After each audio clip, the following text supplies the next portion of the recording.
If it's Friday night, it is strictly sports college football Friday. So hello, friends. It is ridiculously over Anthony Florio sitting in tonight for the hardcore python there Ferreira as he was at Hartford. He was in Hartford, Connecticut tonight for Team USA against Ecuador in an international friendly, which happened to be Landon Donovan's final game. So he that's where he was tonight. However, Derek Ferreira will be back with us tomorrow night when we do our Strictly Sports NFL Saturday show. So you'll see him there. So I'm not sure where Michael Fletcher is. I sent an invite for him to join us. Hopefully he will. But until then, it's just me here, along with the Phenom and the Vice President of the Round Chapter of the SU with Michael Bullock. And if there's no Derek and there's no Fletcher, there's no Closet Authority shenanigans right now because the Yes Movement is running the show here tonight on this very chilly Friday night, to say the very least, here in East Providence, Rhode Island. So with that said, I am joined, of course, by the Phenom and Vice President of the Rhode Island Chapter of the Yes Movement, Mr. Michael Bullock. Um, we do apologize for a bit of another late start here. I mean, we originally had planned on 10:30, but Mr. Bullock had some other plans here, so I wanted to accommodate him. So, but here we are. We're here and now. We're all ready to go here. So, oh boy, another big week. I mean, you thought last week was a big show. Oh boy, this is going to be an even bigger show. I got a good feeling about it. So, without further ado, Mr. Bullock, let's get into it. Not not as big of a not as much of a slate here. We only have 14 games on the docket, but there are some very high-profile matchups, to say the very least. And then, of course, get ready for the biggest, and I do mean the biggest, shake-up-ridden power rankings you will ever see in the history of our program. So there's no question about that. So, all right, let's get in. Let's dive into this. Of course, for those of you who are just joining us for the first, maybe joining us for the first time, of course, this is Strictly Sports College Football Friday, and what we do on this program each and every Friday night is myself, Michael Bullock, and when they're here, Derek Ferreira and Michael Fletcher, we get together and we give our predictions on the top 25 games of the week in college football, give our predictions, and basically give our reasons why we think this team will win and whatnot. And then, of course, after we do that, we get into our top 10 power rankings of the week. We rank the 10 best teams in college football from 10 to 1 based on body of work and everything else. So that's basically it. So with that said, let's get into it. We have 4 games within the 12 o'clock window, and then you got your 3:30 games. You got a 6 o'clock game. You got some, and then it goes to prime time games. So of course we go in chronological order. That's how we do it here. So we're going to start it off with the game that we're going to have on our ABC affiliate, ABC Channel 6, at high noon. And I can't think of a better way to start this show off, Mr. Bullock, than us discussing the Red River rivalry. The Texas Longhorns, and the Oklahoma Sooners. The Cotton Bowl in Dallas, that's where this game is going to be. Oklahoma is ranked number 11th. Of course, Texas is unranked, so I'm going to start it off here. So, yes, this is always one of the highlights of the college football season right here. I mean, Red River rivalry, so special in every way. This one I'm afraid is probably not going to be because, Oklahoma is a very big favorite here. My spreads have Oklahoma as a 16.5 to 17-point favorite. So, and of course, Oklahoma is definitely going to be looking to bounce back after that very tough loss to TCU. And oh, by the way, I have TCU in my power rankings this week. Yes, I do. I mean, and rightly so. I mean, they deserve to be there after what they did last week in that 5-star classic of the game that was on Fox. But Texas, on the other hand, another loss. They lost at home last week. They got beaten by Baylor, but not as decisively as I would have thought. But still, Baylor still went into Austin and got the job done. So Trevor Knight, he's going to be looking for a bounce back game, and I think he's going to have one. And with that said, I'm going to go with Oklahoma. I think Oklahoma's going to win this thing. I'm going to say final's going to be 34-17 behind Knight, and I think Oklahoma's going to bounce back from that very tough loss to TCU last week. So give me Oklahoma 34-17. That's my final score. I'm sticking to it. So with that said, let's get Mr. Michael Bullock in here and Phenom. Your thoughts on the Red River rivalry? Yes, hello friends, this is the Phenom and the Vice President of the Rhode Island chapter of the Yes Movement, Mike Bullock here for another night of Strictly Sports College Football Friday. Yes, all I can say is, how is this week going to compare to last week? Of course, one of the craziest college football Saturdays I have seen in a long time. Four teams, of course, in the top 10 losing. Well, actually, I think it was five. Yeah, of course, that UCLA game going late. So, yeah, as far as this game goes, yes, the Red River rivalry, Texas and Oklahoma, they always have some very special games at the top. Oh, yeah, six of the top eight went down. So, yeah, I stand corrected on that. So, yes, like I said, Red River rivalry, there's always something special when Texas and Oklahoma get together at the Cotton Bowl. So, of course, Oklahoma coming off of a tough loss to TCU, but yeah, I mean, yeah, I think the Sooners are going to have no problem with Texas because I hate to say it, but I think this Red River rivalry is going to be a Red River rundown for Oklahoma of Texas. I'm going to go 37-17. Oklahoma Texas. I think going to have a big game. Going to have a big game on the ground. So yeah, so give me Oklahoma over the Longhorns, 37-17. Boomer Sooner. So with that being said, Gloria, let's move on to the next game. And that next game you'll be leading off on, Michael Bullock. I mean, you know how much we love the SEC on CBS. I mean, there's no. I mean, it's well documented how much the four of us love our SEC on CBS because it's almost always a guaranteed five-star classic. Well, the SEC on CBS is so nice, we're going to get it twice. That's unbelievable, huh? A doubleheader. And we're going to start it off with the early game, the 12 noon game, which you can see on CBS. It's going to be the number 13th ranked Bulldogs of Georgia going up against the 23rd ranked Tigers of Missouri. This is not the Run Lundquist game. I'll get the I believe it's going to be Carter Blackburn, Aaron Taylor, and a young lady who I have taken a major liking to from Nesson, Jamie Erdahl. She's going to be on the sidelines for this game here. So yeah, she's been doing that for a while now. So with that said, Georgia and Missouri, Michael Bullock, your thoughts on this one?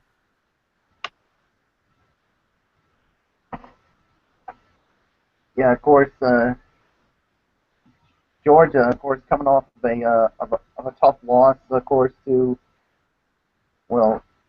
actually no, they actually were coming off of a 44-17 win over Commodores of Vanderbilt last week. But right now, I hate to say it, but they're going through some hard times right now. I'm not so sure everybody's heard of this. I know Florio's heard of this. Todd Gurley.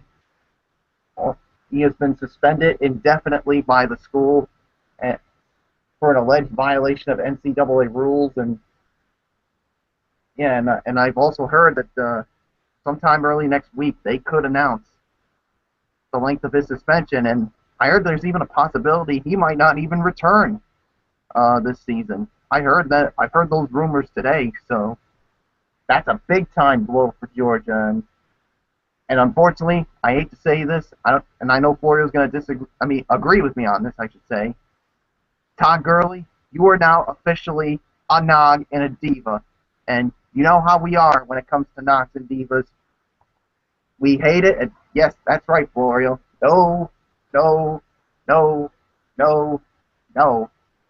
Yeah, but, yeah, I mean, his chances of winning the Heisman Trophy he was one of the front runners to win the Heisman Trophy because of the kind of season he was having, but that ain't going to happen now. So, yeah, they're going up against number 23 Missouri, but man, they're going to, if Todd Gurley was playing, I'd say Georgia would have no problem with Missouri. But I still think Georgia's going to win. I'll say that right here. Georgia's still going to win, but I think it's going to be much closer now because of no Todd Gurley here. I think Georgia's going to win. The final score, I think, is going to be 27-21. Um, yeah, I mean, Chris Conley, I think he'll have a pretty good game because last week he had 200 yards receiving and a couple of touchdowns in the game. So yeah, so of course, Missouri, of course,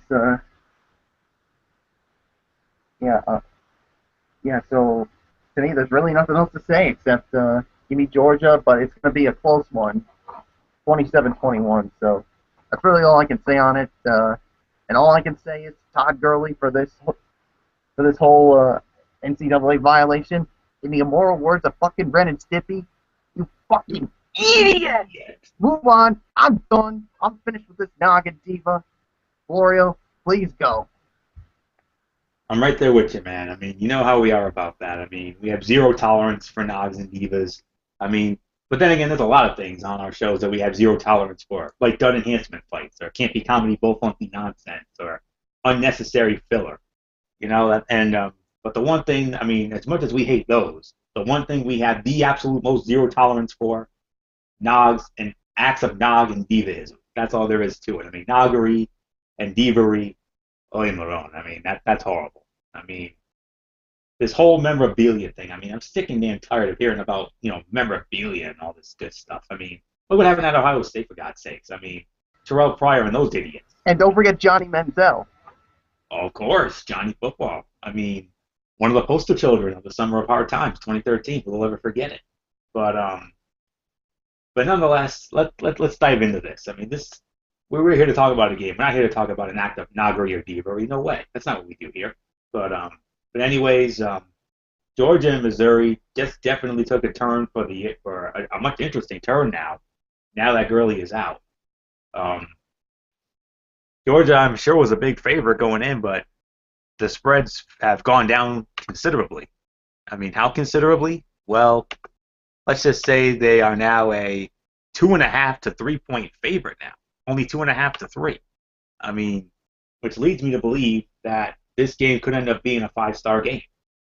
Well, hello, SEC on CBS, but it's a damn shame too because I was so high up on Todd Gurley's body of work. I mean, he was definitely right in that mix for the Heisman Trophy. There's no question about it. I mean, the body of work spoke for itself, but oh man, career of a lifetime, right down the drain, kid. I hope you love it. That's all there is to say about that. So, but anyways,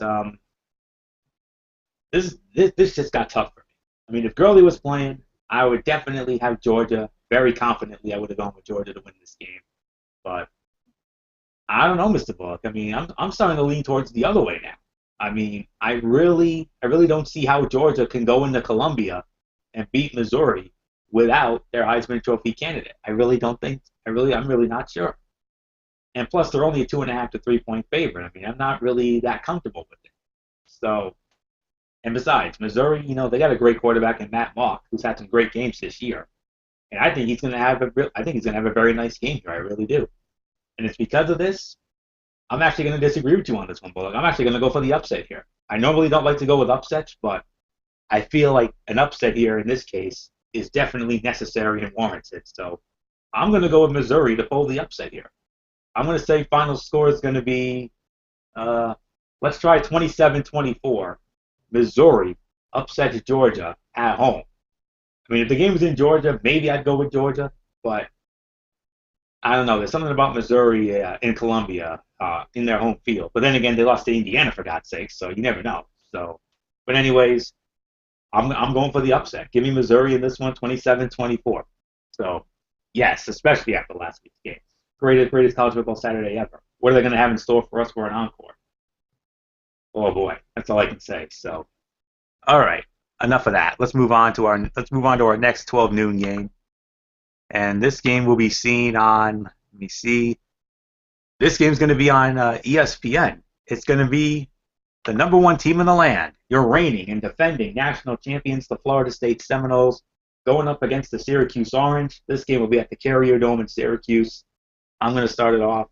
I mean, Florida State showed you why they are the reigning and defending champs last week. A 43-3 beatdown of Wake Forest. Wow, unbelievable. I mean, they pounded them. They damn near beat them to a pulp last week. Syracuse, of course, we all remember. They went up against Notre Dame a couple weeks ago, and they gave the Irish fits, absolute fits. But Notre Dame still wound up winning that game, and we'll get to Notre Dame later. But Florida State's a big favorite here, according to the spreads. Um, I have them as a 24 to 24 and a half point favorite, and you can understand why.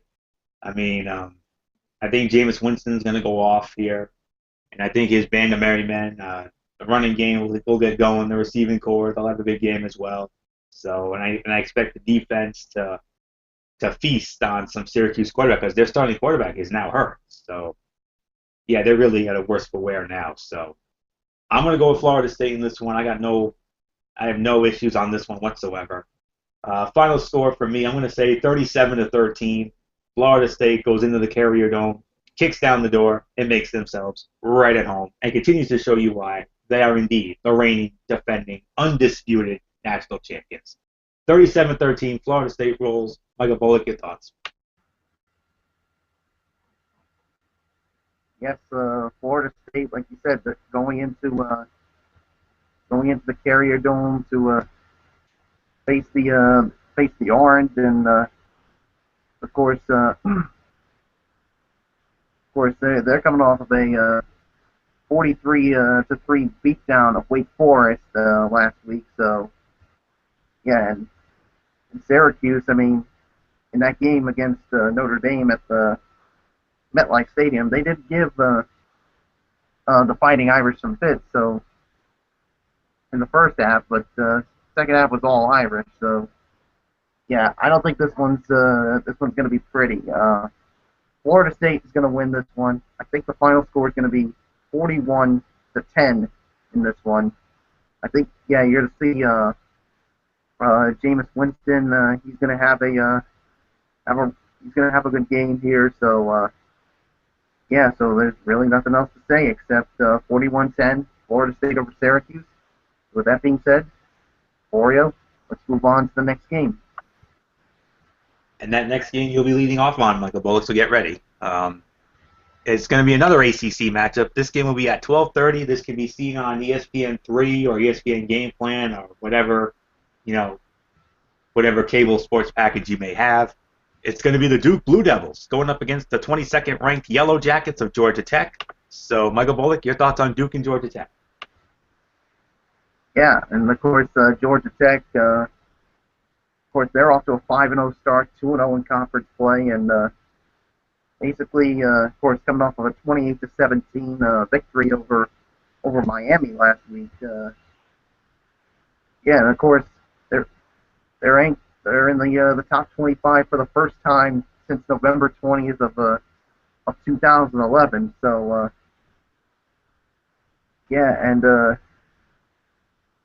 and of course Duke. I mean, they've only had one win in the last in the last 19 meetings against Georgia Tech, and that came in 2003. So well, unfortunately, the losing streak, I think, for Duke over Georgia Tech is going to continue. Even though Duke's off to a 4-1 start, but I'm not really that sold on Georgia.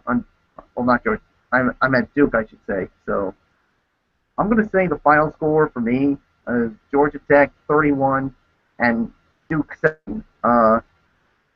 Zach Lasky, who rushed for 133 yards. I think he'll have a good game, and so there's really nothing else for me to say. Georgia Tech is going to beat Duke 31-17. So with that being said, Florio, let's move on to you. Yeah. Of course, we all know Duke was definitely the surprise of the ACC last year. Everybody knows they had that amazing year where they actually made it to the ACC championship game. Before, of course, they got their brains beat up by Florida State. What else is new? And then I also remember they made it to the Chick-fil-A Bowl, and they had Johnny Football, or as we like to call him, Johnny Overhype, They had Texas A&M on the ropes. I mean, they had them beaten down, damn near dead to rights, but then they gagged it away and allowed Texas A&M to win. I was not happy about that whatsoever. So I was rooting for Duke to win that game because everybody knows when it comes to Duke, what is the one sport that Duke excels in? College basketball. They, I mean, I've gone as far and I've gone on the record for this, and I know if Fletcher was here, he would back me up. He always does. I've always considered Duke basketball the Yankees of it. I mean, I've always thought of them as the New York Yankees of it because they were always in that mix, always in that title mix. They were winning championships left and right, had all these talented players, all these superstar athletes, and I'm sure this upcoming season of Duke basketball will be no different. I'm sure they'll be right in that top mix like they always are. But it was so refreshing to see their football program actually do something for a change, and I was so happy for that, really. And I was honestly rooting for them to beat Florida State. I would have loved to have seen that, but they didn't. So, and Georgia Tech, well, they've had some good years in football. I'll admit it. Their basketball program actually made it to the title game, as you all remember, back in 2004, before they went down to the UConn Huskies. Everybody remembers that, the Alamo Dome in San Antonio. But this is not a basketball game. This is a football game, and Duke's off to another good start, but they're not ranked. Georgia Tech is. I got a feeling if Duke wins this game, who knows? Maybe they may be ranked in the next bowl. I don't know. But considering this game's in Georgia Tech, there's something about Georgia Tech at home. I mean, I know I believe they went up against the U last week, the Miami Hurricanes, and I understand they put a whooping on them really good. And I don't know about the Dukies, but all I know is this. I got to go with Georgia Tech in this one. I agree with you, Mr. Bullock, on this one. I forgot to check my spread. Hold on just a moment. Georgia Tech's a favorite. Georgia Tech's a 3 to 3.5 point favorite in this game. I mean, I'm sure it's going to be a very good game, and actually, I believe this game's going to be on the CW 28. Now that I think about it, because they show an ACC game at 12:30 on a Saturday, and I believe they're going to be there for this one. So if we want to watch this game, we can watch it on CW 28. Yes, Georgia Tech beat Miami last week, 28-17. That was the final there. Trying to see what the Dukies did. The Dukies, of course, they actually lost their last game 2 weeks ago to the Miami Hurricanes, 22-10 at Sun Life Stadium in Miami. They started 4-0 and had very impressive wins against Elon, Troy, Kansas, and Tulane. And Holiday hammed them in all of them. I mean, unbelievable. I mean, brought down to earth by Georgia Tech I should say by Miami 2 weeks ago. They had a bye last week. I mean, they scored 174 points in their first 4 games. In those first 4 games, 174 points, and outscoring their opponents 174 to 46. And then they get beat, and then they lose to the U. So they're currently 6th in the ACC Coastal Division, whereas Georgia Tech they actually lead the Coastal Division. So who knows? Maybe they could be on a collision course with Florida State, perhaps. I don't know. We'll see. But nonetheless, it is a tough one to call. But at the end of the day, I'm going to agree with Michael Bullock on this one. Yep, I am aware of that score, Mr. Bullock. Absolutely. I was actually watching that, as we were getting ready for the show here. Certainly some very exciting stuff in the baseball playoffs indeed. Game 1 of the ALCS, and boy, that game went from a dud to apparently it's looking like it's going to be another 5-star classic. I mean, these baseball playoff games have been unbelievable so far.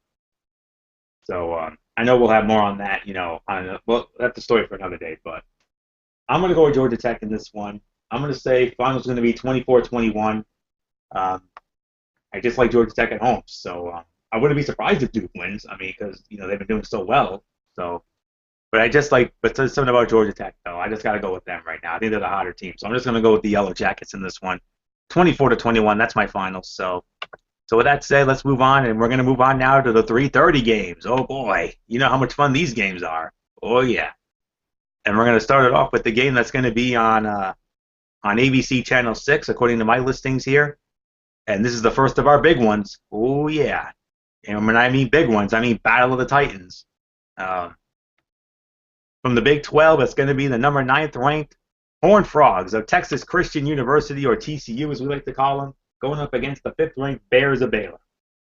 And oh boy, I get to lead this one off. Oh boy, this is going to be a fun one. TCU coming off their biggest win in recent memory, probably since their Rose Bowl win against Wisconsin a couple of years ago when Andy Dalton led the way. And Baylor, of course, they went into Austin and beat Texas 28-7, and TCU, of course, with the upset of Oklahoma at home last week, which made Gus Johnson have a little bit of a squeal moment, which was awesome, because you know how much we love Gus Johnson's body of work. Yeah, he definitely had some moments during that game, and it's about time too. So, but anyways, let's check the spreads here. I'm going to assume Baylor is the favorite in this one. I would think they're the favorites. Yes, they are, but not by much. They're only a 7 to 8 point favorite here.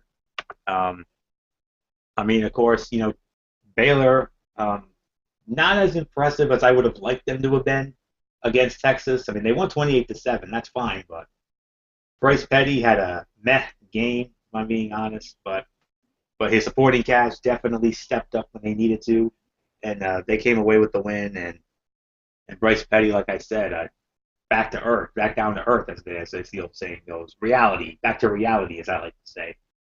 And then, of course, TCU. I mean, against Oklahoma, I mean, interception for a touchdown, that ended it. That was the winner there, and their body of work's been amazing, and I'll have more on that later on. Because, like I said, TCU is in my power rankings, and I know Michael Bullock agrees with me on that, and so is Baylor. But here's the difference, though: TCU not in the top 5; they're in the bottom tier. Baylor, however, they're leaning towards top 5. They're right around that 5-6 line. I'll tell you that right now. But both of these teams, nonetheless, are in the power rankings. There is no ifs, ands, or buts about that. But if this game was in TCU, I would have had a little bit more of a harder time to pick a winner here. But since the game's in Baylor, and since I just love Baylor's offense so much, Bryce Petty and everybody else, I got to go with Baylor in this one. I'm going to say final in this one. Let's go 31-28. Baylor knocks off TCU and keeps their playoff hopes alive. So I just think Bryce Petty's too good, and there's no way he's going to have meh games 2 weeks in a row. No way. I think this will be a big bounce back for him. His supporting cast will definitely get in on the fun as well. We'll get into that later on because, like I said, they're in the power rankings. So 31-28, Baylor wins. I wouldn't be surprised if TCU wins, I'll be honest, but I'm sorry, man. I just love this Baylor team way too much. So give me Baylor 31-28. Should be a good one. So with that said, Michael Volk, your thoughts on TCU and Baylor?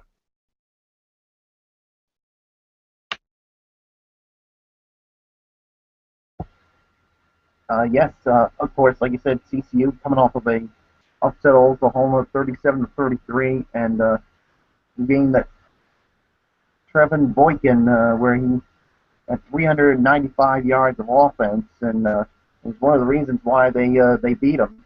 And Baylor, of course, coming off of a 28-7 win over Texas, and Bryce Petty, he had like you said, a meh game, but I don't see him having another one here. And this is definitely one of the games of the week, not the game of the week, but I'll tell you what, the game of the week. It's also in the 330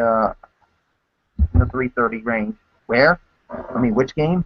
We'll definitely talk about it when we get there. So, yeah. So, I mean, this one will definitely be close. I mean, if this was played at TCU, I definitely would make this tougher. But because it's in Baylor, I got to go with Baylor in this one. Final score for me, I think it's going to be. I'm going to go 30-27 in this one.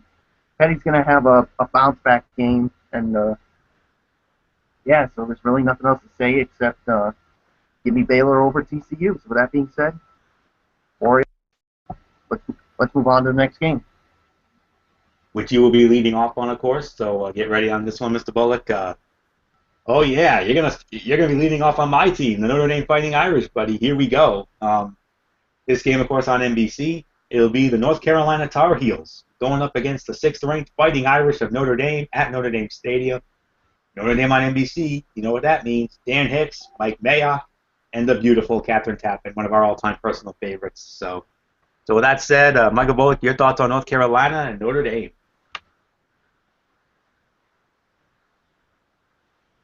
Yeah, and of course, Notre Dame, of course, coming off of a 17-14 win over Stanford, and yeah, I mean, they basically had to hold on in this game.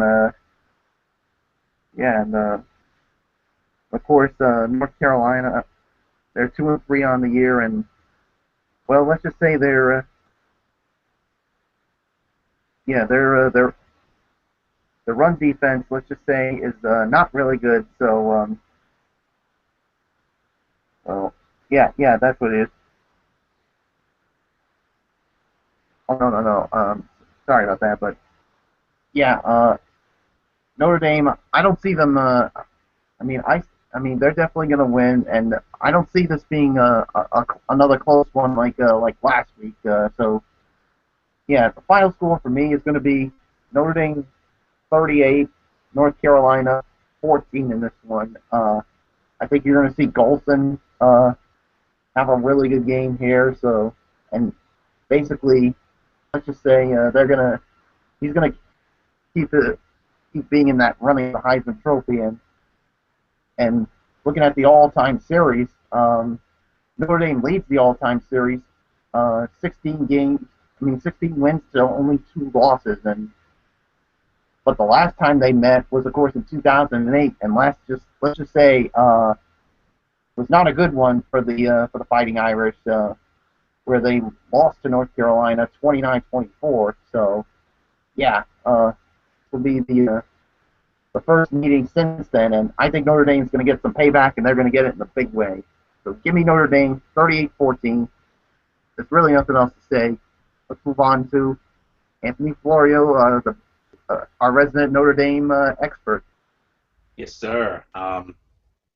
One of two, of course. Derek Ferrer is the other one because he's a Notre Dame mark like myself. But anyways, yes, starting to get those painful memories of 6 years ago. I mean, that was not a good game at all. I mean, I remember that game very well. And when North Carolina won that game, I was like, you got to be kidding me! Like, we lost to them? Seriously? But anyways, Carolina and Notre Dame this time around. I mean, we saw what Notre Dame did. I mean, they went up against Stanford, 5-star classic. I mean, just like we saw 2 years ago at Notre Dame Stadium. I mean, this game was in the rain, it was cold, and everything else. I mean, it felt more like November or December than it did in October, to be quite honest with you. But man, I mean, that final drive. I mean, Notre Dame, they were dead to rights. Let's not kid ourselves. They were dead to rights. I mean, I honestly didn't. I honestly thought Stanford was going to steal that one. I really did. I mean, they got that rushing touchdown, and then Notre Dame had to go all the way down in a short amount of time. But and then it was 4th and long. I'm like, yep, here we go. There goes our goddamn season. It's over. Not so fast, my friends, as Lee Corso would say.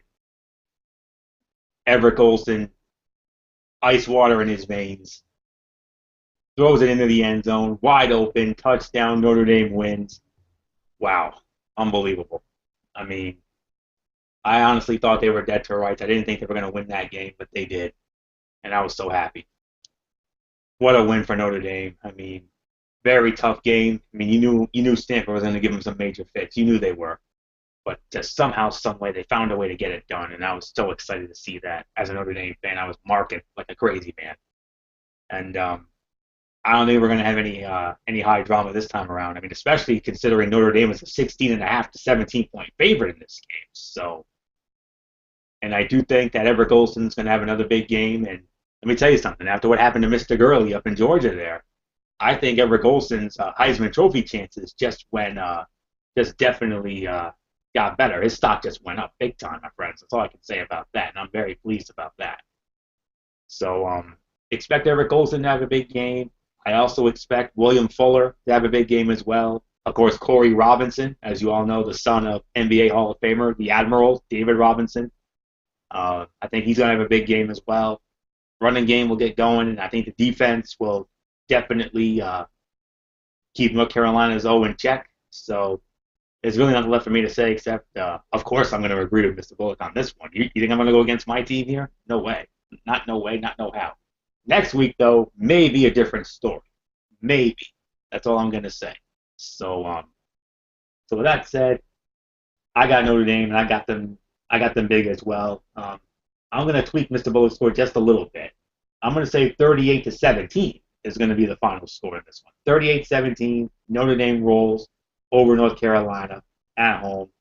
And of course, setting up for next week, and you know it's coming next week. The game of the year. Notre Dame at Florida State at Bill Campbell Stadium in Tallahassee next Saturday night. The Saturday night game on ABC.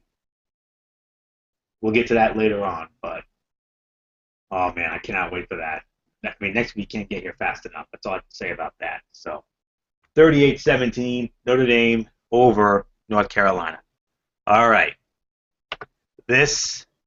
Our next game, I don't know what else there is to say except the game, perhaps the game of the week right here. SEC on CBS, Part 2. Number 2 ranked Auburn Tigers against the number 3 ranked Bulldogs of Mississippi State in Starkville. Vern Lundquist, Gary Danielson, Allie LaForce, they will be there. College Game Day, ESPN's College Game Day. Chris Fowler, Kirk Herbstreit, Lee Corso, Desmond Howard, they're going to be there. That's how big this is, folks. If you were to tell me that a game between Auburn and Mississippi State was going to be the game of the week, I would have looked you in your face and said, hell no. Auburn's going to roll easily. Not so fast. Oh, not so fast. All right. We all know about Auburn. Defending national runners-up. We all know that. The alma mater of my number 1 crush, Lindsay McCormick. Everybody knows that. She's a War Eagle through and through. Last week, they put up an absolute beatdown of LSU. A game that we thought was going to be maybe a 5-star classic. Yeah, David Pollack, I forgot him, yep. Of course, we thought that game against LSU had the potential to maybe, just maybe, be a 4 to 5-star game. Nope. It was an absolute dud as Auburn pounded LSU 41-7 behind Nick Marshall and company. What happened with Mississippi State? Oh, yeah, that's right.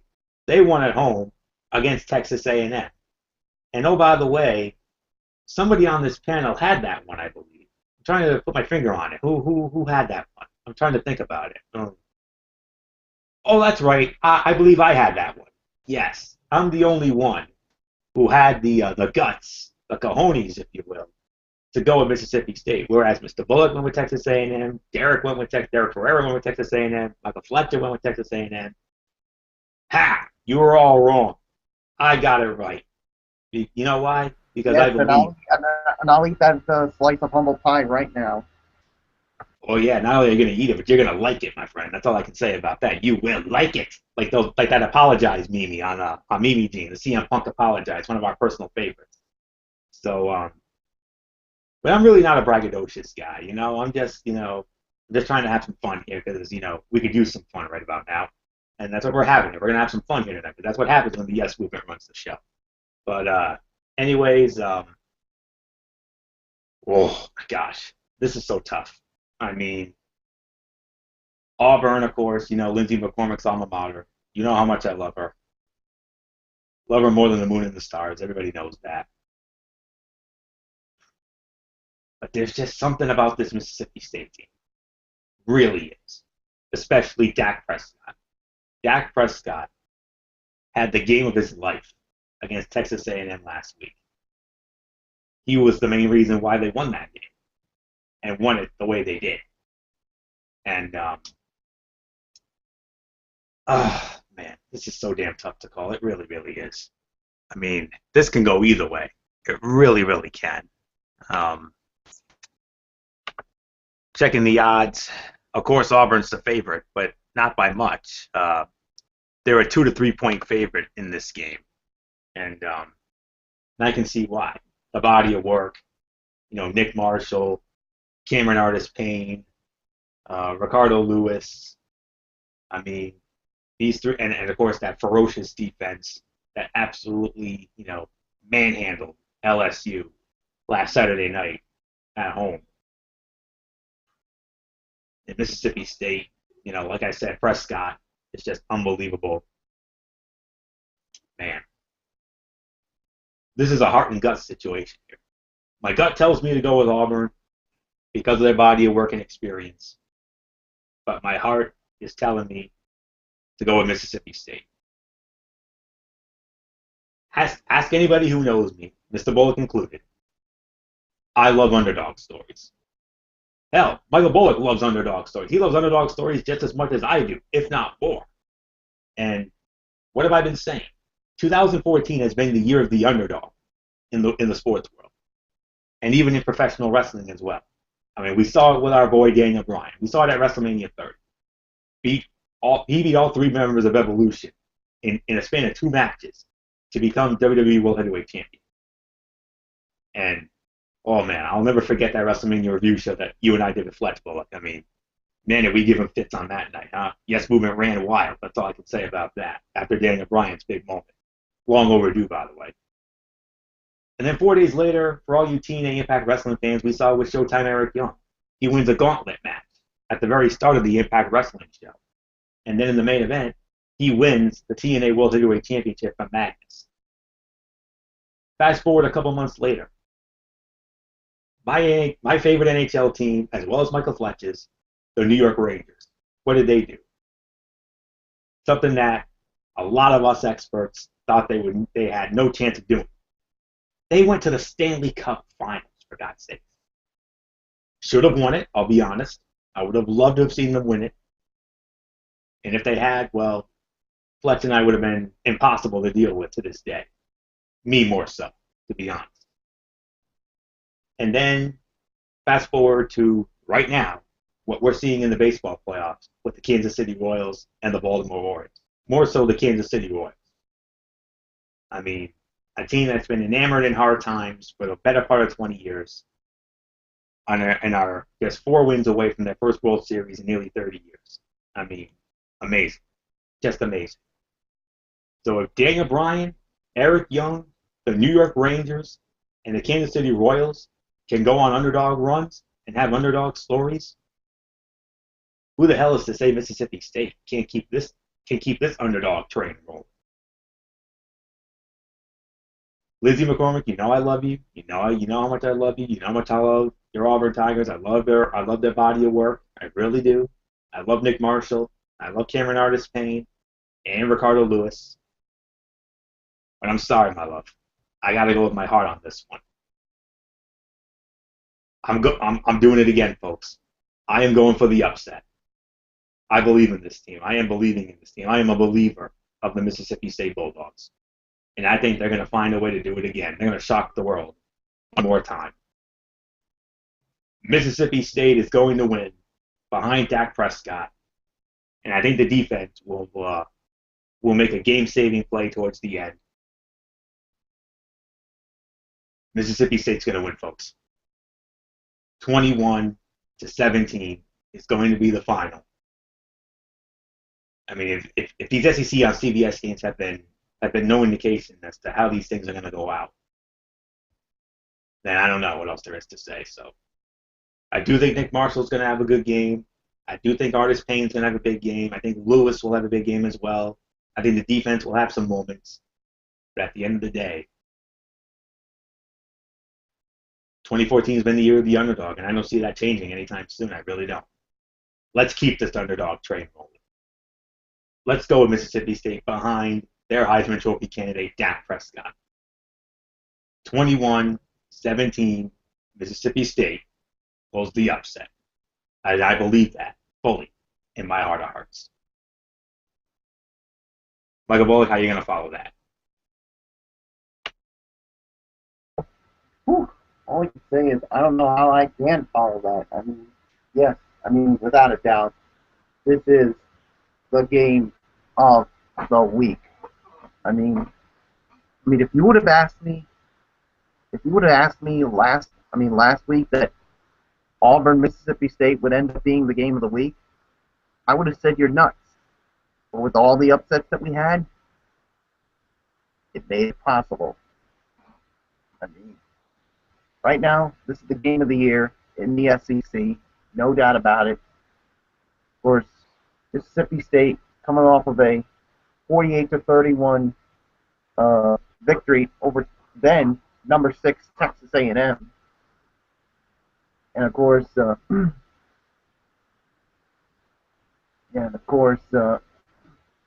Auburn. Of course, I mean, what can we say? I mean, they are the runner-ups to the national champion Florida State Seminoles, and wow, I mean, this is really tough to call here. I mean, if we get another really good, a really close game, you know, Vern Lundquist is going to go nuts, just like he did, of course, with the Alabama-Auburn game last year when it came to Chris Davis. And yes, and I do agree with you that both of those teams are in the top 3 in the power rankings when we get to that. So, you got 2 of the top quarterbacks in the SEC, and Nick Marshall and Dak Prescott. Oh, this is tough. I mean, as much as I want to go with Auburn, I mean, no disrespect to them, and of course, no disrespect to Lindsey McCormick, but somehow I got to go with Mississippi State in this one. I mean, I like what I've seen from Dak Prescott, especially with what he did against that Texas A&M defense, and I mean, not only with passing the ball, but running the ball as well. I mean, he had over 200 yards passing, over 100 yards rushing last week, and I think he's going to give that Auburn defense a lot of trouble. Final score for me is going to be 20-17. Dak Prescott's going to have a really big game here. Nick Marshall's going to be in it too, but I mean, like I said, I love the underdogs, and yes, and Mississippi State. I'll tell you what, and I'm going to make a bold statement on this one. If they win this game, to me, they deserve to be in that college football playoff with the way they've been playing, because I've just been so impressed with Mississippi State. I know I know we still have a long way to go in the season, but just from what I've seen with Mississippi State, they should be in that college football playoff. That's my statement. I'm sticking to it. Florio, I'm going to follow that. By saying I agree with you 100%. I mean, if they keep doing what they're doing, they definitely deserve to be there. No question about it. They deserve to be one of the top 4. No doubt about it. And if the season ended today, they'd be in the top 4. So that's all there is to it. So, all right. Let's move on to our next game, which Michael Bullock will be leading off on in just a matter of moments. Get ready for this one, Mr. Bullock. You're going to love this one. Another equally big game. This one from the Pac-12. This will be on Fox. Gus Johnson, Charles Davis, Molly McGrath, they're going to be there. It's going to be the 12th-ranked Oregon Ducks going up against the 18th-ranked UCLA Bruins at the Rose Bowl in Pasadena. Nothing left to say except, Michael Bullock, who you got in Oregon and UCLA? Boy, another big game here. Of course, this one in the Pac-12, and one of these teams needs to win big time in this game, because Oregon, coming off of a huge loss to Arizona last week, 31-24, and well, they were unranked, I should say, and because of that, they dropped 10 spots in the rankings. And I'll tell you this right now, they're not even in my power rankings this week. I'll tell you that right now. I mean, because I know some people say they should still be in there, but after the way they played in that game, losing to an unranked team, no. I just simply can't do that. And UCLA, I mean, They came off of a 30-20 defeat to Utah, so something's got to give in this game. This is going to be another close one, and I got to go with the Oregon Ducks in this one. I mean, I just like their body of work just just a little bit better than UCLA. I think Marcus Mariota, he's going to go back. He's going to have a really big game and bounce back in a really big way. And of course, I mean, Brett Hundley, I think he's going to keep UCLA in this game. But in the end, I got to go with Oregon. I think the final score is going to be, I'm going to go 31-27 in this one. Yeah, so nothing else for me to say except, Wario, who you got? Yeah, I mean, another tough matchup here. I mean, another great matchup here. Let's just say there's going to be a lot of channel surfing tomorrow, if you know what I mean. Because, I mean, these 3:30 games are going to be, I mean, there's going to be a smorgasbord of 3:30 games to flip between. I mean, TCU and Baylor. Of course, you know I'm going to have my eye on Notre Dame. You know that. I mean, Auburn and Mississippi State, of course, that's the game right there. But I'll definitely have my eye on this one as well. I mean, two teams coming off two very disappointing losses, both at home. I mean, Oregon went down last Thursday night to Arizona at Autzen Stadium in Eugene. I mean, a result nobody saw coming. And I'm going to be honest with you. Arizona is actually in my power rankings this week. You heard that right. Arizona is in my power rankings. Yes. Oregon, however, is not. And neither is UCLA. I mean, Arizona's been a very good team this year, and that's why Oregon lost to them. But here's the thing. It's one thing to lose to Arizona at home. That's fine. But for UCLA to lose at home to an average and mediocre team in Utah, I'm sorry. That's terrible. It's unnecessary. It's unacceptable, inexcusable, irresponsible, and borderline reprehensible.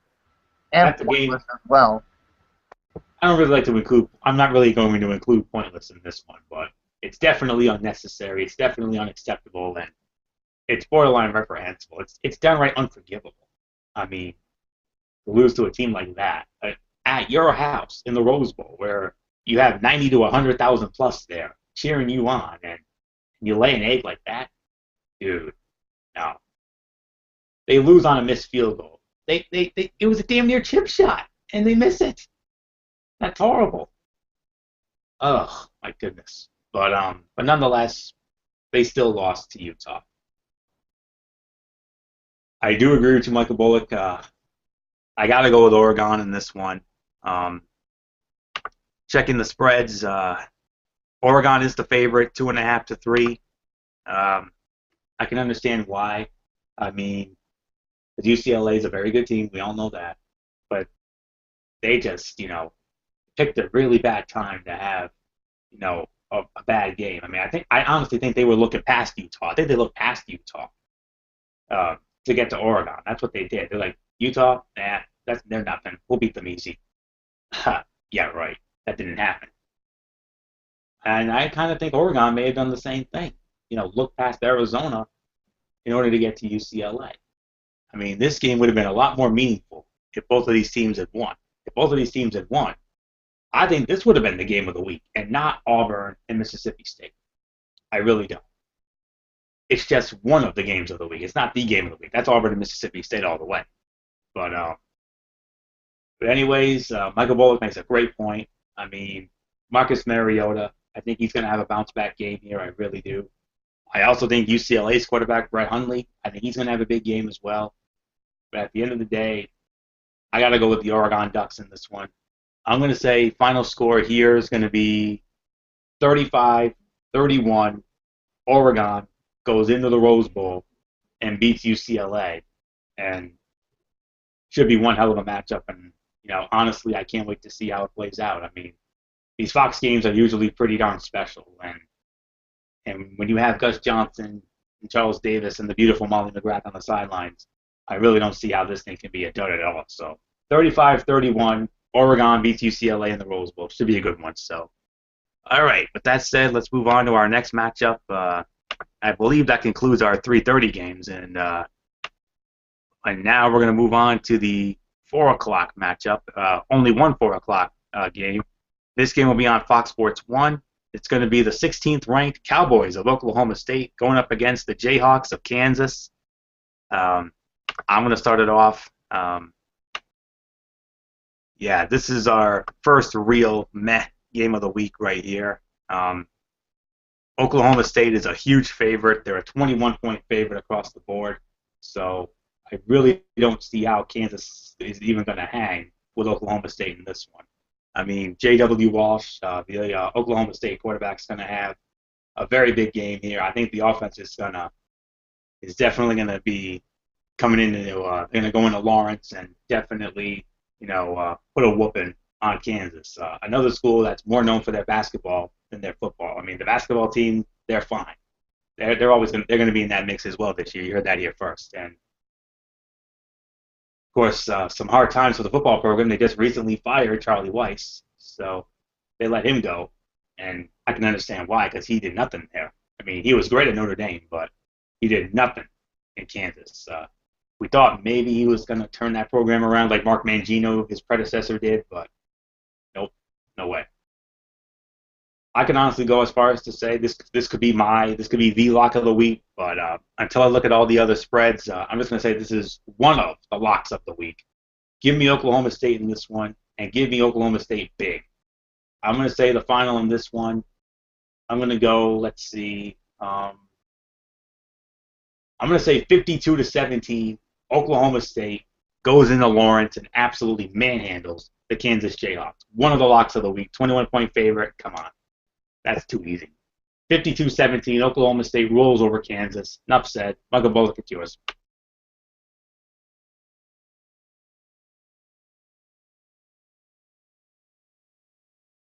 All right. Sorry about that. Yeah, definitely this is one of the locks of the week. This is not the lock of the week. Yeah, I do agree with you. Oklahoma State's going to win big time, 51-17. There's really nothing else to say except let's move on. All right, and we're going to move on to the next game, which of course, Michael Bullock, you'll be leading off on. Let's get it up here. Here we go. This is definitely going to be another good one. This will be on at 6 o'clock. This will be on ESPN. It's going to be the number 7 ranked Crimson Tide of Alabama going up against the Razorbacks of Arkansas. Alabama versus Arkansas on ESPN in Fayetteville. So, Michael Bullock, I mean, we got another Strictly Sports Buddy Bowl here between Jason Hicksonball and Status Sorrell. Who you got in this one? All right, like you said, Alabama coming off of a 23-17 loss to Mississippi, and yeah, all I can say is yeah, of course, Arkansas, of course, 3-2 overall, 0-2 in conference play, and yeah, I mean, all I can say is Alabama is going to be, they're going to come to play. Alabama's going to win. I think the final score is going to be, yeah, I think it's going to be 40. I'm going to say, sorry, I'm going to go 30 to 14 in this one. I mean, yeah, I think the defense is going to play a much better game than they did last week against Mississippi. So, yeah, and unfortunately, if they got, yeah, with that, Arkansas is going to remain winless in the conference. So give me Alabama in this one. So with that being said, let's move on to Euphoria. Yeah, another one of the games of the week here. I have a personal interest in this one because Alabama, our good friend Jason Hicksonball, he is an Alabama Crimson Tide guy, and of course on the other side you got the beautiful state of Sorrel representing the Arkansas Razorbacks, and both teams coming off devastating losses. Of course, Alabama with that heartbreaking loss to Ole Miss last week in Oxford, and Arkansas. We all remember what happened the last time they played. That five-star classic of a game against Texas A&M in Jerry World at AT&T Stadium. I mean, a game they should have won, in all honesty, but they just beat themselves. with stupid penalties, costly turnovers, and their defense just basically, I hate to say it, but kind of threw in the towel. If I'm being honest with you, because they allowed Texas A&M to make too many easy plays down the stretch, and that's why they beat themselves. I mean, it was definitely some heartache on behalf of all of us because you know how much we love State of Sorrel, we love her body of work.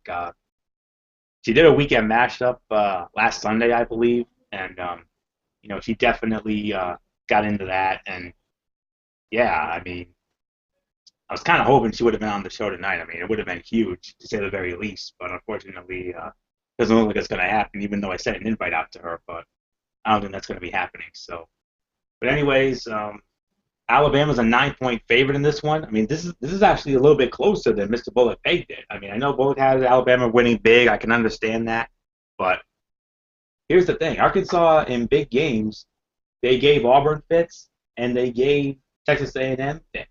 So if they can give those two fits, who's to say they can't give Alabama fits?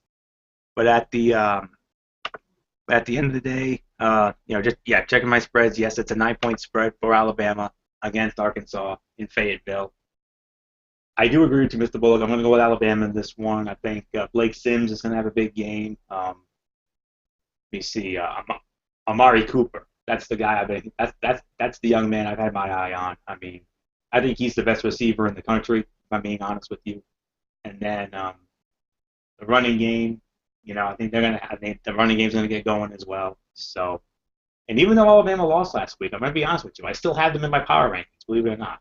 So I still think Alabama's too good to be left out, to be honest with you. And they didn't lose that badly either. I mean, it was a 5-star game, so I can't. I mean, but they did take a hit, though. That's all there is to say about that. They're not in the top 5. They're in the 6 to 10 range. I'll tell you that right now. So, with that said, I'm going to go with Alabama. I agree with you, Bullock. I think they're going to bounce back. But I think it's going to be a little bit closer than you think. So I'm going to say Bama wins this one. I'm going to say 35. No, let me rephrase that.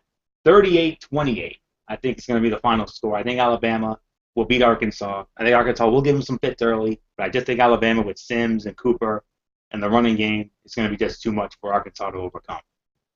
And even though I'm rooting for Alabama, even though I'm picking Alabama to win, I'm secretly rooting for Arkansas because you know how much I love seeing State of Sorrel smile, and she's got a smile that can stop a heart, folks. That's all I can say about that. So, but at the end of the day, it's got to be Bama. So 38-28, Alabama bounces back, beats Arkansas. So, all right. So with that said, let's move on to our next matchup. Almost done here. We only have a few more games left, but we got one meh game left and a couple of good ones. So thankfully, the meh game is next. This game will be on at 7 o'clock. This will be on ESPN University. It's going to be the 19th ranked Pirates of East Carolina going up against the Bulls of South Florida. I believe I'll be leading off on this one. So, meh game. What else is there to say? East Carolina is a 17-point favorite. I mean, their body of work's been very good as of late. I mean, they picked up some big wins, but South Florida's a dud team. That's all I can say about that. So I'm not really going to waste my time on this one. I'm going to say East Carolina wins this one, and I'm going to win it big. I'm going to say 41-21. East Carolina goes into South Florida and beats up on some Bulls. So nothing left for me to say. 41-21 East Carolina. Bugger Bullock, your thoughts on East Carolina and South Florida? Yeah, this is definitely another one of the locks of the week here. Not even going to waste my time on this as well. I'm going to go with East Carolina. They're going to win big. 45-17 is going to be the final. So nothing else to say except let's move on to the next game. All right, and this is a good one. This is going to be the Saturday night game of the week when it comes to the ABC ESPN family. Only difference is this time around it's going to be on ESPN because ABC is going to have a rare Saturday night NASCAR race. So this game will be on at 9 o'clock. It'll be on ESPN. This is the ABC/ESPN Saturday night game of the week. It's going to be the number 3 ranked Ole Miss Rebels going up against the 14th ranked Aggies of Texas A&M. And if it's the Saturday night primetime game, you know what that means. Chris Fowler, Kirk Herbstreit, Heather Cox, they're going to be there. So with that said, Michael Bullock, your thoughts on this big one? Ole Miss and Texas A&M. What a game this is going to be.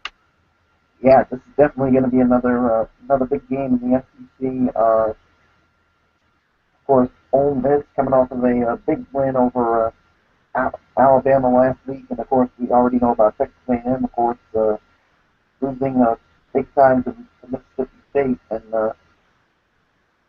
of course the last time, yeah, and of course they've had some. These two have had some close ones before. I mean, Texas A&M beat them twice. That one 30-27 in 2012 and 41-38 last year. So could be another good one. So we'll have to wait and see on that. So got two really good quarterbacks going at it. And Kenny Hill for Texas A&M and Paul Wallace for Ole Miss. So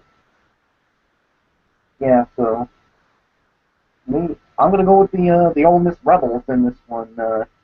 I like the momentum, of course, of Ole Miss coming off that win there, and I just don't know how Texas A&M is going to bounce back. I mean, I think they'll be in it, no doubt about it, but I definitely got to go with the Ole Miss Rebels. Final score is going to be, I'm going to go, I'm going to go 34-31 in this one. Yeah, Bull Wallace, I think he's going to have a really good game, and so yeah, I mean, there's really nothing else for me to say except the Ole Miss Rebels win this. They're going to win this one. So with that being said, Mario, it's yours.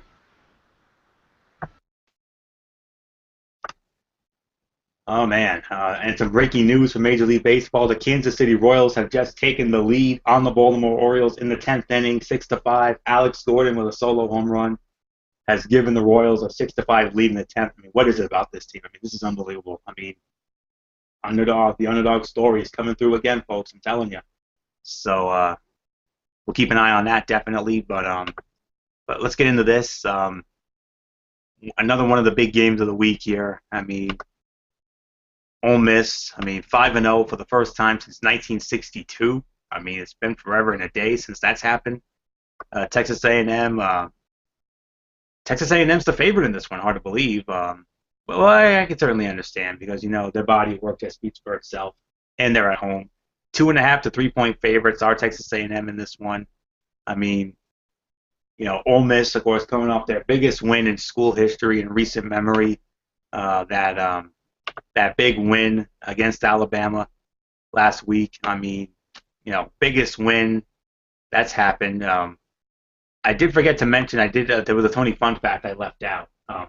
When it comes to the Auburn Mississippi State game, Auburn has never played in a regular season matchup of teams each ranked in the top 3 of the AP poll. Never happened before. So that's a big deal right there. So anyways, getting back to this, I mean, I love Ole Miss. I mean, I was so happy that they got that win. I mean, nothing against Alabama or Jason Nixon bar or anything like that, but I just can't help it. I just love underdog stories, and last week may have been the underdog story of underdog stories. I mean, nobody really gave Ole Miss a chance to win that game. None of us gave Ole Miss a chance to win that game, but they did. They found a way to beat a team that I consider the New York Yankees of college football in the Alabama Crimson Tide and Nick Saban. They found a way to get it done, and I couldn't believe it. But you're going up against another offensive-minded team in Texas A&M in their house. I mean, Kenny Hill, he's going to be, stark raving mad after that loss to Mississippi State last week, and he's looking for a bounce-back game, and I think he's going to have one. I really do. And Bo Wallace, I think he's been unbelievable as well. But even though this game's in Texas A&M, and even though my gut's telling me to go with Texas A&M to win this game for some odd reason, this is another instance where I got to listen to my heart one more time. So I'm going to agree with Michael Bullock on this one. I'm going to go with Ole Miss. I think Ole Miss can I think they're going to keep this underdog train rolling because look what we've been seeing. I mean, this has been the year of the underdog. I keep saying it. I know it sounds like a broken record, but 2014 will always and forever go down as the year of the underdog. So because of that, I got to go with Ole Miss as well. I'm going to say final here. Um, let's go. Let me see. I'm going to say 35 to 28. Ole Miss knocks off Texas A&M in in College Park, in College Station at Kyle Field. So it should be a good one. So, all right, let's move on. And believe it or not, we got one game left. We got the final game before we move on to our power rankings. It is going to be from the Pac-12. This game will be on at 10:30 on ESPN2. It's going to be the Trojans of USC going up against the 10th-ranked Wildcats of Arizona. And I believe I'm leading off on this one, correct? Um, yeah, because I just went on the last one. So, oh man, this should be a good one. USC. What can we say about USC? I mean, they had Arizona State damn near dead to rights, and what happened? They let Arizona State win on a Hail Mary. Wow, stunning. And then Arizona, we know what they did. They went into Eugene and upset the Oregon Ducks on a Thursday night on a primetime stage. Unreal. I do think Cody Kessler is going to have a big game for USC. I really do. But there's just something about this Arizona team. And, Rich Rodriguez, I mean, I know he was very much maligned, for his tenure at Michigan. I know he had a lot of questionable calls, a lot of hard times that he brought upon them. But ever since he got to Arizona, he's made Arizona football, believe it or not, actually fun to watch. I mean, here's another school, yet another school that's more known for their basketball than their football. And rightly so, and especially after the years they've been having. But their football program is for real, folks. And it's because of this, I think they're going to keep the momentum rolling. But let me just check the spread here real quick. The spread may have USC as a 2.5 to 3-point favorite, but I disagree. I think that's incorrect. I think Arizona really should have been the favorite, considering their body of work. I mean, their defense, especially. I love this name. Scooby Wright III had a fumble recovery. He forced a fumble on Mariota, recovered it, and that's what sealed Arizona's epic win against Oregon last week, which kicked off the greatest week of college football action of all time, no doubt about it. So I think he and that defense will have a big game, and I'll get more into Arizona in just a little bit because, like I said, I got them on my power rankings. So I'm going with Arizona. I just love their body of work too much. So give me Arizona in this one. Final score, let's say 20. I'm going to say 26-21. Arizona beats USC in what should be another very good Pac-12 matchup. This Arizona team is just too good. So give me Arizona at home, 26-21. Bugaboo, your thoughts on USC and Arizona, and then we're going to the power rankings. Yeah, like, of course, Arizona coming off its biggest win of the year, beating the Oregon Ducks, and USC losing on a Hail Mary to Arizona State. I mean, wow. I mean that's got to be heartbreaking. So to me, I mean, Arizona. I picked them to win as well. I mean, I think they're definitely going to keep the momentum going after the win over Oregon last week, and I do too have them in the power rankings when we get to them. So yeah, you pretty much touched on everything. So I'm going to say 27-21. Arizona beats USC in a game much closer than everyone thinks it's going to be. So with that being said, let's move on to the power rankings for you. Just out of curiosity, Mr. Bullock, do you have your number 10, or do you need me to start it off?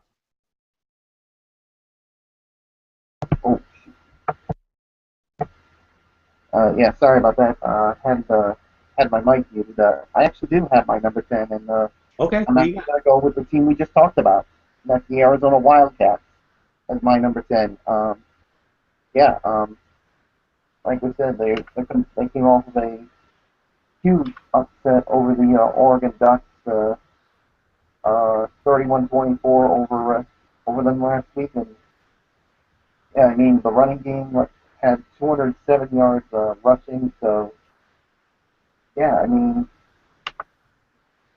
Yeah, I mean, like you said, Rich Rodriguez. I mean, ever since he's gotten to Arizona, has made this team, Arizona team, a team to be recognized in the Pac-12. And I mean, I like their body of work. So yeah, so there's really nothing else to say except Arizona is my number 10. So let's move on to yours for you. Well, yep, I agree with you, Michael Bullock. That's exactly who I had at number 10. It was the Arizona Wildcats. Absolutely correct on that. Um, of course, you know what they did. Big win against Oregon. The biggest win they've had in recent memory. Um, 495 yards of offense. They forced 2 Oregon turnovers. They sacked Marcus Mariota 5 times in the game. And their quarterback, Anu Solomon, 287 yards, a TD and a pick. I think he's going to have a big game against USC tomorrow night. I really do. Terrace Jones-Grigsby, 115 yards rushing and a touchdown. Nick Wilson had 92 yards and 2 scores. I think they'll both have big games as well against USC tomorrow. And Nick Wilson also had a 34-yard receiving touchdown in that game, and Jones-Grigsby also had 95 yards receiving. So Terrace Jones-Grigsby, Nick Wilson, Anu Solomon. Remember those 3 names because they're all going to go off tomorrow night. I really do. And that's pretty much it. So, I mean, biggest win in recent memory for Arizona, going into Eugene and knocking off Oregon. I mean, that's as huge as it gets right there, my friends. So behind Solomon, Jones, Grigsby, and Wilson, I do think Arizona is going to win against USC tomorrow night. So I agree with you on that, Michael Bullock, 100%. So with that said, let's move on. Let's continue on in our power rankings. I'm going to start it off at number 9, and this is an easy number 9 for me. Now, I told you that yes, these are going to be the most shake-up-ridden power rankings of all time, and you would think it was going to be very difficult for me to do it, but no, I had a very easy time with this list. Hard to believe. So I'm going to start it off, and I'll tell you right now, there's also no ties. Hard to believe, no ties. So that's all there is to it. So my number 9, first time ever in the power rankings for this team as well, just like Arizona. My number 9 is the Horned Frogs of Texas Christian University, TCU Horned Frogs. They're your number 9 in the power rankings this week. I mean, 37, 33 winners over Oklahoma last week at home. Biggest win since their Rose Bowl win against Wisconsin a couple of years ago when Andy Dalton was the quarterback. 469 yards of offense. They forced 2 Oklahoma turnovers. They sacked Trevor Knight twice. And Trevone Boykin, 318 yards, 2 TDs and a pick. I can definitely see him doing some things against BYU tomorrow. And Boykin also had 77 yards rushing as well. And B.J. Catalon had 48 yards and a touchdown in the win. Colby Listenby, 103 yards receiving, but it was Deontay Gray and B.J. Catalon who had the receiving touchdowns in that one. So, yeah. I mean, what can you say about it? I mean, it's their. I would probably rank this as their second biggest win in school history. Only, I just think their Rose Bowl win against Wisconsin will always go down as the biggest one, for now anyways. But, of course, they go up against Baylor tomorrow. To be quite honest, I really don't like their chances. So, there's really nothing left for me to say here except number 9 is the TCU Horned Frogs. So, Michael Bullock, you're number 9. Yes, my number 9. I gotta go with the TCU Horned Frogs as well. So, yeah, I mean, there's really nothing else to say except let's move on to number 8, and I will lead off on number 8. And yeah, my number 8, I'm gonna go with I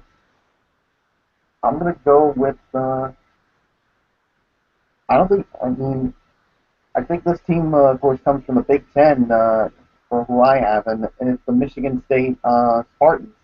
That's who I have at number 8. So yeah, I like what I've seen from this Michigan State team, and they definitely are in contention for a Big Ten title. And of course, they got a game against Purdue coming up this Saturday. I mean, on ABC. Of course, they're going up against the two Boilermakers, which I think will definitely. We actually forgot to get into that one. Michigan Oh yeah, State, that's right. Purdue. We forgot to get into that. So, but yeah, I'm gonna make it short and sweet on that one. Michigan State will have no problem. They'll win that one. Final score for me is gonna be. I'm gonna go 38 to.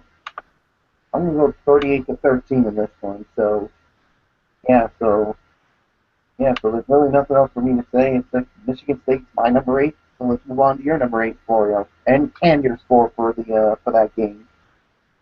Wow, major botchamania on my part there. I mean, I thought we had all the games covered, but I just remembered Michigan State's a ranked team, and we forgot the Purdue game. But yeah, I mean, there's no doubt about it. It's going to be Michigan State. There's no question about it. I mean, behind Connor Cook and Jeremy Langford, there's no question about this one. Michigan State's going to win, and they're going to win big.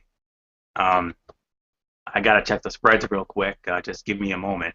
Um, anything can happen on our shows. Everybody knows that. So, but thankfully, that's the only one we missed. I mean, we pretty much covered all the other matchups.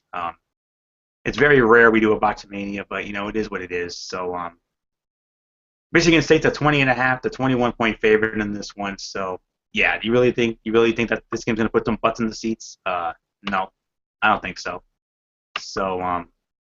So there's really nothing left for me to say except Michigan State's gonna win, and they're gonna win this one big. I'm gonna say 48 to 17 will be the final behind Connor Cook and Jeremy Langford, and that defense with Curtis Drummond. There's really nothing left to say. So, all right. So with that said, my number 8, I do agree with Michael Bullock on this one. It is the Michigan State Spartans.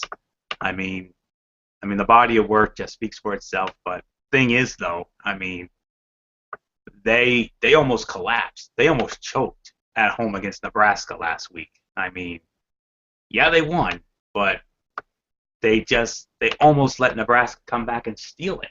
I mean, I don't know what else there is to say about that, but well, looking at Michigan State's body of work, they put up 422 yards of offense. They forced 4 Nebraska turnovers. Let me see. They also sacked Tommy Armstrong Jr., Nebraska's quarterback, 5 times in the win. So 5 sacks and 4 turnovers to go with 422 yards of offense. I mean, a great game for them. Connor Cook, solid game, 234 yards, a TD and a pick. Jeremy Langford, 111 yards rushing and a score. Tony Lippett, that's the other big name on that, 32 yards, a 32-yard rushing touchdown. And Lippett also had 104 yards receiving and a touchdown as well. So remember those 3 names: Connor Cook, Jeremy Langford, and Tony Lippett. Those are the big 3 on offense. And then, of course, you got the defense with Curtis Drummond. So there's really nothing left for me to say here except, they're going up against Purdue tomorrow. That's a game they're going to win rather handily. Like I said, I think it's going to be 48 to 17. That's how I feel about it. So there's really nothing left for me to say except number 8, it is the Michigan State Spartans. So with that said, let's move on to number 7. I'm going to take this one. And this is the only losing team from last week that I still have in the power rankings, believe it or not. My number 7 is the Alabama Crimson Tide. They're my number 7 team in the power rankings this week. Because we know what happened with Alabama. They lose in Oxford against Ole Miss, and now they go up against a very an above average Arkansas team. And let's go down the notes from the Ole Miss game. They put up 396 yards of offense, held Ole Miss to 323, but they had 2 turnovers, and their quarterback was sacked once. But it was the interception by that Sims threw, and Blake Sims, 228 yards, had an interception, no touchdown. Not a good game at all. Bo Wallace definitely outplayed him, but we'll get to Bo Wallace in a little bit. T.J. Yeldon had 123 yards rushing. Blake Sims had a rushing touchdown, though. And Amari Cooper, a little bit held in check, but he had a good game, though. 9 catches for 91 yards, unlike that game he had against the Florida Gators where he just went off. But I think he's going to have a bounce-back game, as will Yeldon, as will Sims. I do like them to beat Arkansas. So there's really nothing left for me to say here except my number 7 is the Alabama Crimson Tide, the only losing team from last week that I still feel deserves to be in the power rank. So with that said, Michael Bullock, you're number 7. Yeah, I got to go with the Crimson Tide of Alabama at number 7 as well. Yeah, there's really nothing else for me to say on it. So with that being said, Alabama's number 7. The only team that lost last week that's still in the power rankings. So with that being said, let's move on to number 6. I think we're at. Yeah, my number 6. At number 6, this is actually where I'm gonna go with the Notre Dame Fighting Irish in this one. They only won, by 3 points last week, 17-14 over Stanford. If they had won if they had won just a little bit better, where they broke out on offense, then perhaps I put them in the top 5. But because of that, they just missed the top 5 by just as much. But yeah, if they win and the body of work of the other top 5 teams, what happens this week, they could be in the top 5 come next week. But as of right now, I got Notre Dame at number 6, and I'll have no problem with the Fighting Irish. It's the North Carolina Tar Heels, I should say. Of course, we all talk about Golson. He's gonna have a really good game and continue to add to his Heisman to his chances of winning the Heisman Trophy. So, with that being said, let's move on to you, Florio. Yeah, once again, we agree. Number 6, it is the Notre Dame Fighting Irish, my team. 5-star classic against Stanford. What else is there to say? Looking at their body of work from last week, 370 yards of offense and 5 yards of offense. They forced 2 turnovers, and they sacked Kevin Hogan 4 times in the win. Everett Olson, 241 yards, 2 TDs. He threw a pick, was also sacked twice in the win. Cam McDaniel led the rushing game with 41 yards, although that really wasn't much of an existence. Chris Brown, 60 yards and a receiving touchdown. Of course, Ben Koyak was the hero, but that 23-yard touchdown, 11 to win it. He had 28 yards and a touchdown there. What else is there to say? Notre Dame, a flair for the dramatics. You knew that was going to be a tough game. It was a tough game. It was cold. It was rainy. Just like it's going to be around here tomorrow, around these parts here in East Providence, Rhode Island. Definitely going to be a rough day tomorrow, no question about it on the weather side. So, yeah, I think we'll definitely get a feel of that Notre Dame like weather, no doubt about it. But just Notre Dame, it's starting to get that feel of 2 years ago all over again. 2012 when Everett Golson and Notre Dame, somehow, some way managed to get all the way to the national championship game. Before, of course, they got holiday hand by Alabama in an absolute dud of a game, which really sucked. I really thought they had a chance to win, but they just got blown out badly, 42-14, as I recall, in Miami. But nonetheless, they're against North Carolina. I like their chances here. I think they're going to win 38-17, and behind Golson and McDaniel, I also like Fuller and Robinson to have big games as well.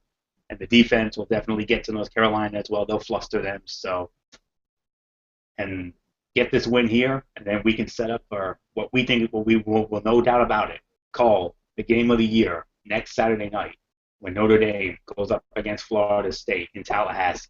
So, So there's really nothing left to say. Number 6 is the Notre Dame Fighting Irish. So with that said, we're going to move on to number 5, and I'm going to lead off on this one. My number 5 is the Baylor Bears.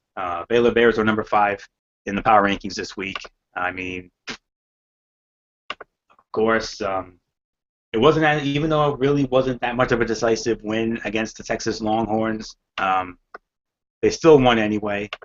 They won 28-7 in Austin, and looking at the body of work here, they put up 389 yards of offense, no turnovers, so that's a good thing. They forced 3 Texas turnovers, and they sacked their quarterback, Tyrone Swoops, once. Bryce Petty, however, was sacked 3 times. That's really the only real Eh, uh, stat is Bryce Petty was only 7 of 22 for 111 yards, but he had 2 touchdowns and no interceptions, so that's good. But I would have liked to have seen a little more from him.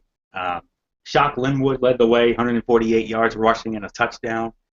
On the receiving side, Antoine Goodley had a receiving touchdown, 69 yards on 4 catches. Corey Coleman, a 30-yard touchdown reception in the win against Texas. So, yeah, forced 3 turnovers, had 1 sack, and yeah, and 389 yards. I believe that's a season low for them because, as you know, this is a team that averages about 600 to 700 yards of offense a game. Um, Considerably lower this time around. But nonetheless, win's a win. Take it any way you can get it. So tough game against TCU, but at the end of the day, I just like their body of work too much, and the fact that they're at home, I like Baylor against TCU tomorrow. So there's no doubt about it. So number 5, Baylor Bears. Michael Bolick, it's yours. You're number 5. Yeah, my number 5, I gotta go with the Baylor Bears. So yeah, there's really nothing else to say except let's move on to number 4, and I'm gonna lead off on it. Yeah, trying to find who my number 4 is, and I'll tell you what, it's gonna come down to either uh, Mississippi State or Ole Miss. It's one of those two. This is tough to call. I mean, to me, I gotta go with Mississippi State in this one. And the reason why I put them there, I mean, because I just thought Ole Miss was, because come on, Ole Miss beat the number 3 team in the nation last week in Alabama, and Texas A&M, of course, was number 6. So there's no doubt. I mean, even though I've already given away my number 3, but I'm just stating the facts here. I mean, of course, they blew out Texas A&M and 48-31. Yeah, and of course now they're going to be at the big time showdown against excuse me, against Auburn this week, and of course we all think. I mean, Anthony and I both said we think they're going to pull off the upset, and I'll tell you what, they win, they could definitely be in the top 3 come next week. So we'll have to wait and see on that. So my number 4 is Mississippi State, and just for the record, since I already said it, my number 3 is Ole Miss as well. So let's move on to Euphoria. Yep, right there with you once again. It was very tough, but at the end of the day, you got to go with the Mississippi State Bulldogs at number 4. I mean, they beat Texas A&M. That's a big win. Yes, it's their biggest win in a long time, no question about it. They put up 559 yards of offense. Yeah, they committed 2 turnovers, but that's okay because they forced 3 Texas A&M turnovers, and they also sacked Kenny Hill 4 times. But their quarterback Dak Prescott was also sacked 3 times. So there was definitely this was definitely what we like to call a be a man game, no question about it. But Dak Prescott, 268 yards, 2 TDs, no picks. Josh Robinson, 107 yards rushing and 2 scores, and Dak Prescott had 3 rushing touchdowns along with 77 yards of offense. And on the receiving side, Darunya Wilson had 72 yards catching and a receiving touchdown. Fred Brown had a receiving touchdown as well. So, yeah, I mean, very impressive performance to say the very least, and probably their biggest win in a very long time. And they go up against Auburn, and will no question about it be the game of the week. And some breaking news from Major League Baseball: the Kansas City Royals have done it again.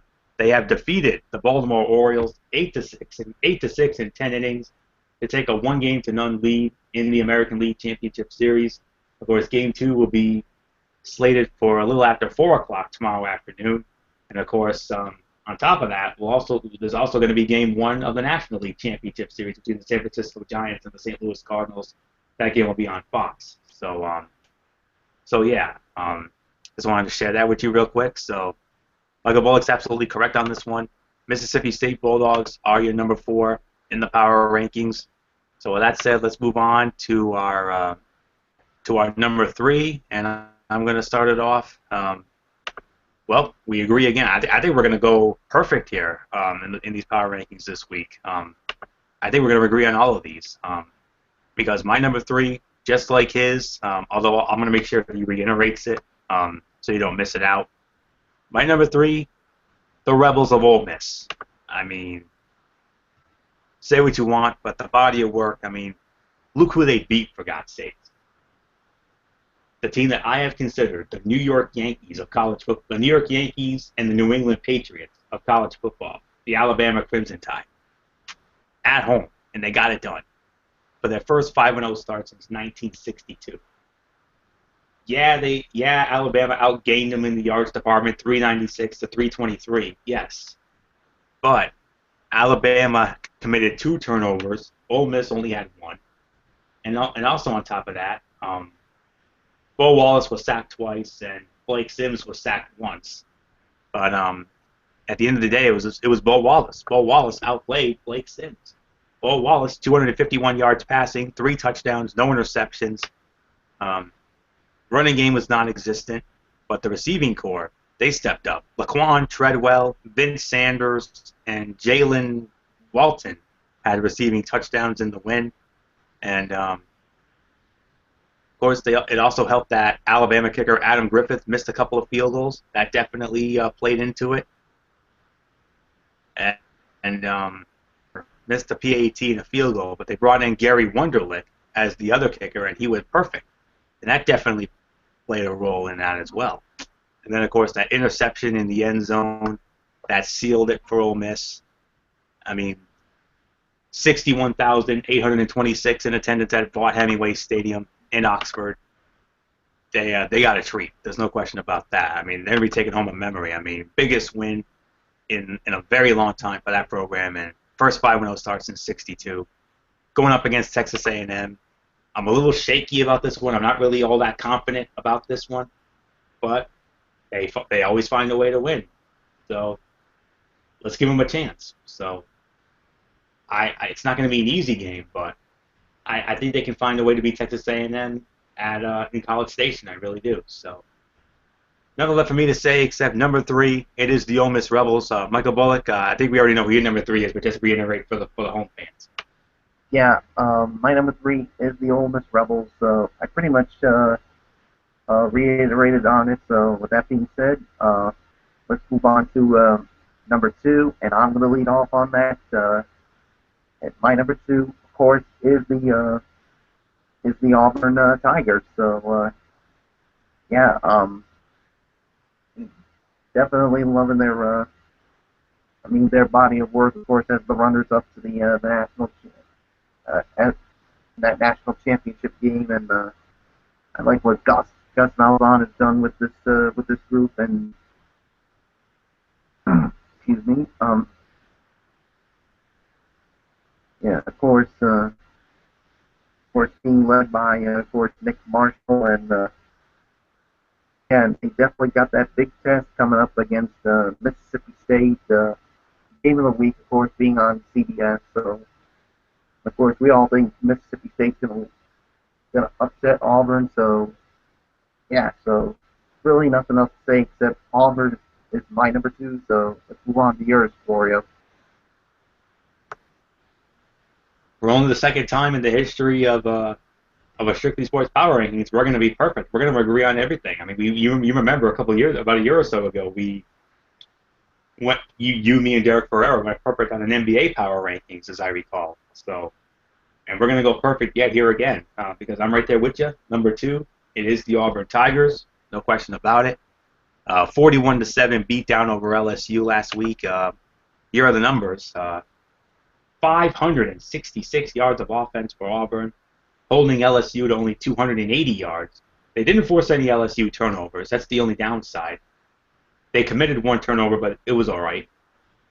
Their quarterback, Nick Marshall, was sacked once, but they sacked LSU quarterback Anthony. Actually, it was Brandon Harris, not Anthony Jennings. He was the one who was sacked, but it wasn't about the D. It was all about the offense here. Nick Marshall, 207 yards, 2 touchdowns, no interceptions. Running game, Cameron Artis-Payne, 126 yards, no touchdowns, but still a great game nonetheless. Nick Marshall, 119 yards rushing and 2 rushing touchdowns. Corey Grant had a rushing touchdown as well. And on the receiving side, Sammy Coates, 144 yards and a touchdown, and C.J. Uzoma had a receiving touchdown as well. So, yeah, I mean, it was a damn near perfect game for the Auburn Tigers. Tough game against Mississippi State. Not really sure they can win that one, considering it's in Mississippi State.